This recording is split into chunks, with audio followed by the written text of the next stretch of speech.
فرزند زہرا یہ حالات برے ہیں۔ کاشانۂ بصیرت ایک ایسا مکمل یوٹیوب چینل جس پر محروم بصارت کے لیے بالخصوص اور تمام افراد کے لیے بالعموم سینکڑوں کی تعداد میں اسلامی کتب دستیاب ہیں۔ لہذا گزارش ہے کہ آپ اپنی ذمہ داری نبھاتے ہوئے کاشانۂ بصیرت کو سبسکرائب کرنے کے ساتھ ساتھ بیل آئیکن کو پریس کیجئے تاکہ آپ علم کے حصول کے ساتھ ساتھ مذہب اہل بیت کی اشاعت میں بھی اہم کردار ادا کرتے رہیں۔ کاشانۂ بصیرت، کاشانۂ بصیرت، کاشانۂ بصیرت۔ فرزند زہرا یہ حالات برے ہیں۔ السلام علیکم ورحمۃ اللہ وبرکاتہ۔ سامعین، آپ سماعت فرما رہے ہیں توحید مفصل، لیکچر نمبر 1، موضوع ہے انسان۔ ترجمہ کیا ہے مولانا سید محمد ہارون زنگی پوری صاحب نے، سائنسی تشریحات بیان کی ہیں محمد علی سید صاحب نے۔ آج ہم آپ کے سامنے اس کی تیسری ریکارڈنگ پیش کر رہے ہیں، صفحہ نمبر 33۔ موضوع ہے کلام الامام امام الکلام۔ پہلے دن امام جعفر صادق علیہ السلام نے اپنے اس معجز نما کلام کا آغاز فرمایا، جسے سامعین اس کتاب کے آئندہ صفحات پر ملاحظہ فرمائیں گے۔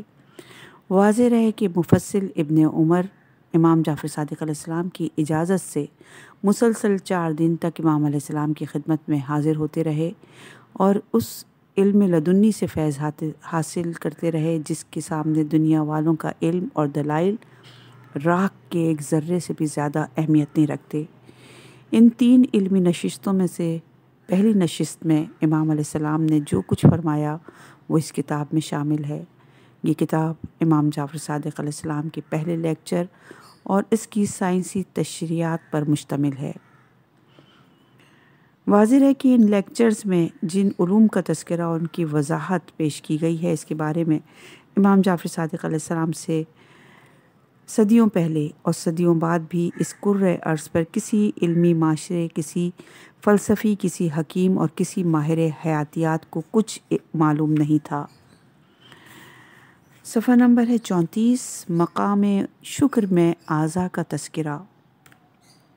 پروردگار، میں اپنے ایمان کی حقیقت، اپنے یقین محکم، خالص اور واضح توحید، ضمیر کے پوشیدہ اسرار، نور بصارت کی گزارگاہوں، صفحہ پیشانی کے خطوط، سانس کے گزرنے کے شگاف، قوت شامہ کے خزانوں، قوت سماعت تک آواز پہنچنے کے سوراخوں، ہونٹوں کے اندر دبے ہوئے رموز، زبان کی حرکت سے نکلے ہوئے الفاظ، منہ کے اوپر اور نیچے کے جبڑوں کے ارتباط کی جگہوں، ڈاڑھ کے اگنے کے مقامات، کھانے پینے کی سہولت کے راستے، کاسہ صبر کو سنبھالنے والے استخوان، گردن کے اعصاب کے ارتباط کی سہولتوں، سینے کی فضاؤں، گردن کے رشتوں کو سنبھالنے والے اعصاب، قلب کے پردے کو روکنے والے ڈورے، جگر کے ٹکڑوں کو جمع کرنے والے اجزاء، پہلو، جوڑ بند، قوائے عمل، اطراف انگشت کے محسوسیات اور مشتملات، گوشت، خون، بال، کھال، اعصاب، شریانوں، استخوان، مغز، رگوں، جوارے اور دوران رضائیت و شیرخواری، مرتب ہونے والے اجزاء، بدن اور زمین نے جو میرے وجود کا بار اٹھا رکھا ہے، اور نیند و بیداری کی حرکات و سکنات، رکوع و سجود، سب کے حوالے سے اس بات کی گواہی دیتا ہوں کہ اگر میں ارادہ بھی کروں اور کوشش بھی کروں کہ آخری زمانے تک زندہ رہ کر تیری کسی ایک نعمت کا شکریہ ادا کر سکوں تو یہ ناممکن ہے، مگر یہ کہ تیرا احسان بھی شامل ہو جائے، مگر وہ خود بھی تو ایک مزید شکریہ کا طلبگار ہے۔ یہ اقتصاب ہے دعائے عرفہ امام حسین علیہ السلام سے، جو کہ 58 ہجری میں آپ نے بیان کیا۔ باب نمبر 1 ہے، صفحہ نمبر ہے 35۔ ہم اللہ کی حمد بیان کرتے ہیں۔ امام جعفر صادق علیہ السلام نے فرمایا، دیکھو مفضل، اللہ تعالیٰ ہمیشہ سے موجود تھا، اس سے پہلے کوئی چیز نہیں تھی، اس کی ذات ہمیشہ باقی رہے گی، اس کی کوئی انتہا نہیں ہے۔ ہمیں اس کی ہم بیان کرتے ہیں، اس نے ہمیں حقائق کا الہام کیا اور ہم اسی کا شکر ادا کرتے ہیں کہ اس نے ہمیں کائنات کے اعلیٰ علوم عطا فرمائے اور بلند مراتب کے ساتھ ہمیں اپنی مخلوق پر فضیلت عطا کی اور اپنی حکمتیں دے کر ہمیں اس پر امین مقرر کیا۔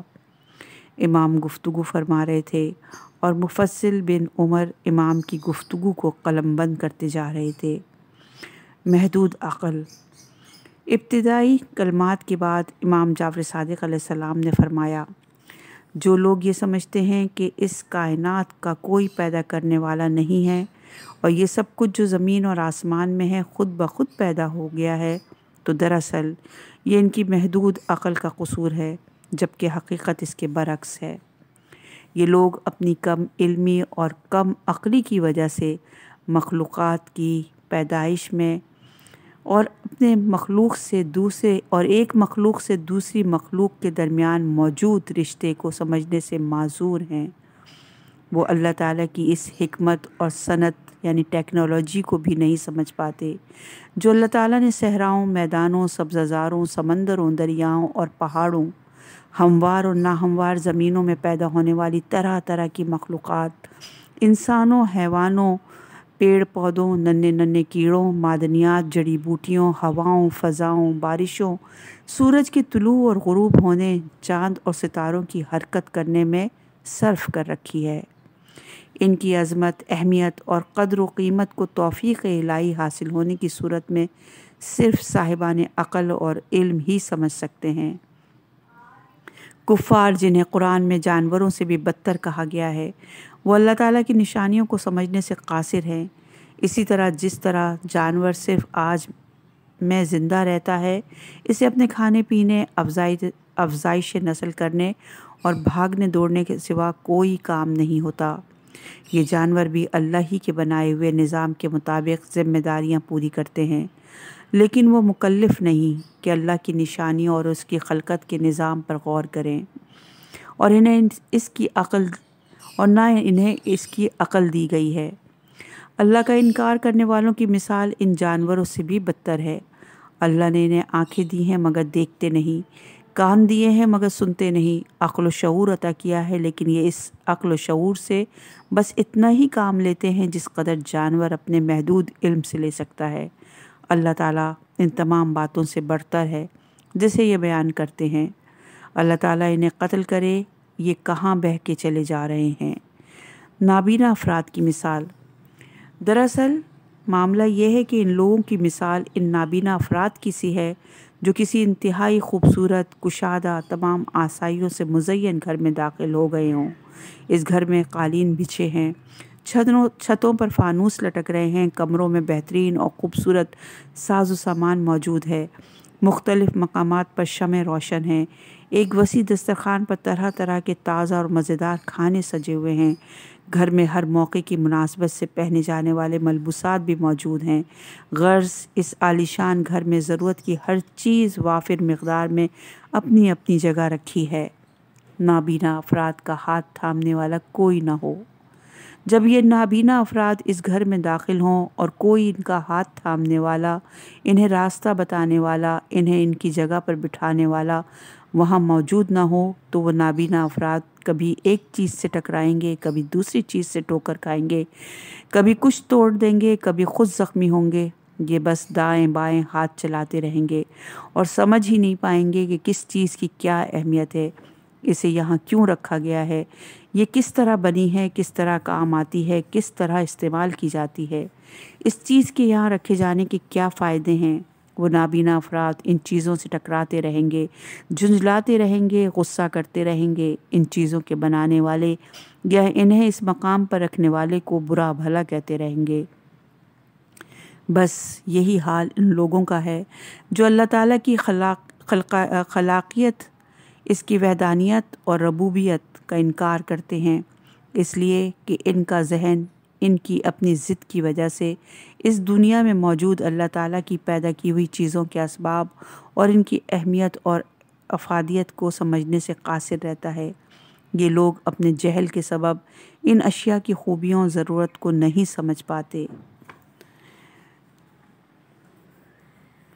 500 سال پہلے کا انسان، اس مثال کو اس طرح بھی سمجھا جا سکتا ہے کہ مثلاً آج سے 500 سال پہلے کے انسان کو زندہ کر کے آج کے کسی جدید گھر میں رہنے کے لیے کہا جائے تو وہ کیا کرے گا؟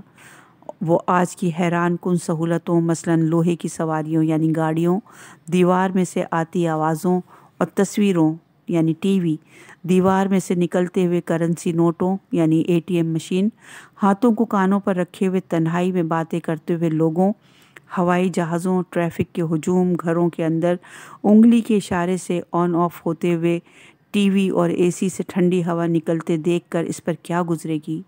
وہ اپنی کم علمی اور محدود سوچ کے سبب کسی چیز کی اہمیت کو سمجھ ہی نہیں پائے گا، انہیں استعمال نہیں کر پائے گا اور جھنجھلاہٹ کا شکار ہو کر رہ جائے گا۔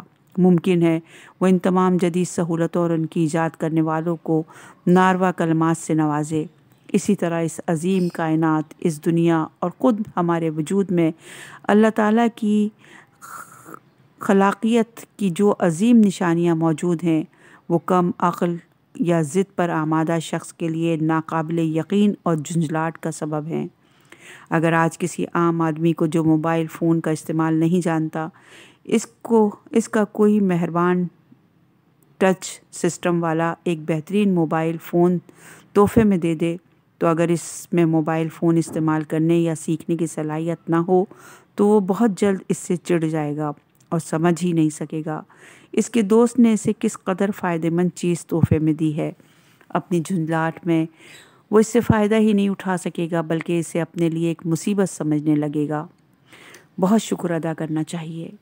امام جعفر صادق علیہ السلام نے اپنی گفتگو جاری رکھتے ہوئے فرمایا، کم عقل، ضدی اور جاہل لوگوں کے برعکس جو حقائق کو سمجھتے نہیں ہیں یا سمجھنا ہی نہیں چاہتے، جس شخص کو اللہ تعالیٰ نے ان چیزوں کی معرفت عطا کی ہو، اسے اپنے دین کی طرف ہدایت دی ہو اور دنیا میں موجود مخلوقات کی تخلیق میں اللہ تعالیٰ کی مصلحت پر غور کرنے اور جن منصوبوں کے تحت یہ چیزیں بہترین طریقے پر پیدا کی گئی ہیں اسے سمجھنے کی توفیق دی ہو، تو ایسے شخص پر لازم ہے کہ وہ اس پر اللہ رب العالمین کی بہت حمد کرے، بہت شکر ادا کرے اور اللہ تعالیٰ سے دعا کرے کہ اللہ نے اسے جو عقل و شعور عطا کیا ہے اور جو معرفت دی ہے اور قوت بیان کی جس صلاحیت سے اللہ نے اسے سرفراز کیا ہے، اللہ رحمان و رحیم اسے اس کے لیے قائم رکھے اور اس میں اضافہ فرمائے، کیونکہ وہ فرماتا ہے اگر تم میرا شکر ادا کرو گے تو تمہیں اور زیادہ دوں گا، اور اگر میری نعمتوں کا انکار کرو گے